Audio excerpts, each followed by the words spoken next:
There's this idea that if you pray a prayer, that means that you are saved.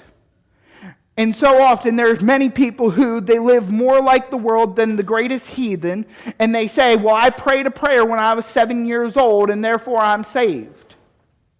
And there are those who will say that about their loved ones, their children, their grandchildren, or someone else, and they'll say, well, I led them in this prayer. I know that they want nothing to do with God, but I led them to pray this prayer all these years back, so that must mean that they're really saved, and that is not the case, beloved.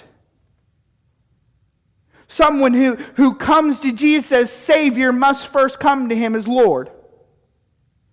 You cannot receive the salvation that Jesus offers without submitting to Him as Lord and saying He has all authority over my life. There's this problem where there are those who think that all they have to do is pray a prayer. If they say the magic words, if they do this specific formula, then they're saved, and there's nothing else required. Faith is trust and submission. Without submission to Jesus' Lordship, without saying, you have all authority over my life, Jesus, you are not saved. It's not about the actions, it's about the heart disposition towards Christ.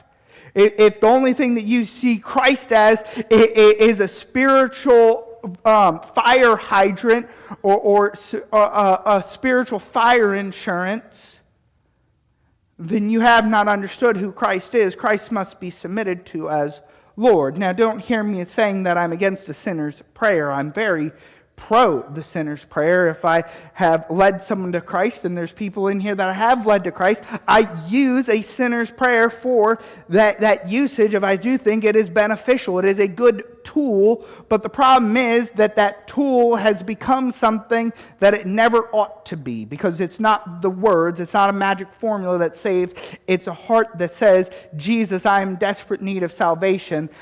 I give you all authority over my life now. And there are so many people who claim to be Christians, who identify as Christians, but there's nothing recognizable about them that is Christian. And Paul says those people have believed in vain.